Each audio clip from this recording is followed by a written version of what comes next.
Kinaye. Omukazi ali atyo omukyala ali atyo. Otandise. Omwana ali bulungi munnange. Ali steady. Tokyatambula naye. Bwe kyoba omanya amasanzi naye gagenda enju esigala eyaka. Ayaka atya? Owa gwe tomulaba. Tolaba waayaka. Wali otambula naye naye tokyambula. Kati mukyala mufumba alina obbeere waka kati. Batugambye ali lubuto. Ani yaga anti kati owulira omugambo gwe nkugamba ani yakugambye? Munnange esaawa ezinaatuuka nga Mukama alutuwadde munnange tujja kusiimira tujja kugambako ensi. EaZzy ebigambo bitambula social media basinga bagamba music otakyatambula bulungi nga. Bwe kati tolabye kibadde awo ekyo osobola okinnyonnyola otya ekyo kibadde awo. Vibe togirabye? Vibe kyekisinga. Music tosobola kugamba muntu ndi music tatambula nga bw'alinnya ku stage ekyo kituukawo kitegeera. Maanyi nnyo abantu bonna ababadde nga balaba performance zaffe bamanyi ekigenda maaso naye nga nina oluyimba olupya lwendi mu kutambuza baluyita Leeta Whisky. Go down to my social media platforms zonna YouTube gye luli genda olunoonya olunyumirwe. Buli muntu agamba mbu simanya music biki yoyo omuntu eyava ku nsi ffe tukyali ku nsi. Twakoma okumanya nga mulina obutakkaanya ne bali abaali bagula oluyimba lwo olwalwokudakomawo. Eyo chapter nagiggalawo mwalimu omululu inside there mu ngeri ate nze siri muntu amanyi nnyo okusikanga naye n'ekita n'ekivaako kati nadda ku next chapter munnange.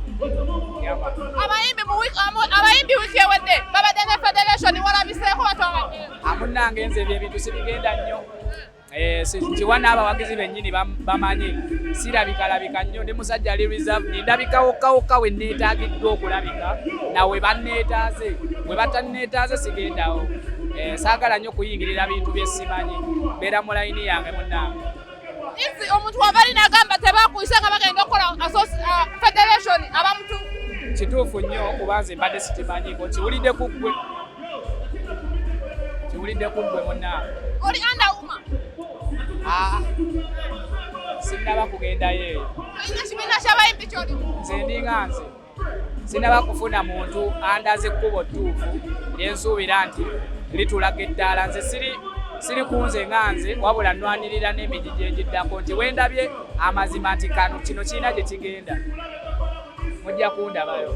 Singa president wa federation yakeera ku makya omukulu Eddy Kenzo n'akuyita omusuuza mutule mu kkanyu osobola okugenda mu federation yaabwe. Wekibanga wembanga ndagiddwa mbu kirina olugendo nze siri ku site ono booli muntu yenna ankubira kasitandaba ekintu nti kirina olugendo kirina kyekigenda okyusa ku industry kuba olabaye kankubulira amazima ffenna tujja ne tuyimba ne tugenda ne bafiira ebbongo lye lutaye saazi tebaliiwo fe abaliwo kati era naffe sinte tugenda sigalawo tugenda vaawo naye gye emigigi egiddako tugirekedde ki osegeera nze kyenfaako nkimanyi nti sigenda kuyimba mpaka muganda wange ngenda tuuka era nveeko omulala ajja nzirira ebigere naye oyo anziridde mu bigere afunyeewo kiki kyokyusizza so nze kyensinga olwanira.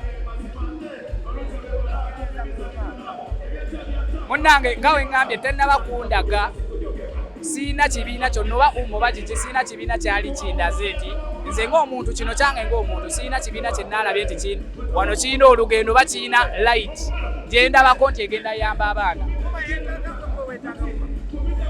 Munnange kisinziira eyinza okuba enneetaaga ffenna twetaagangana kuba yeetaaga abayimbi n'abayimbi bagyetaaga okusinziira ku bye bakola.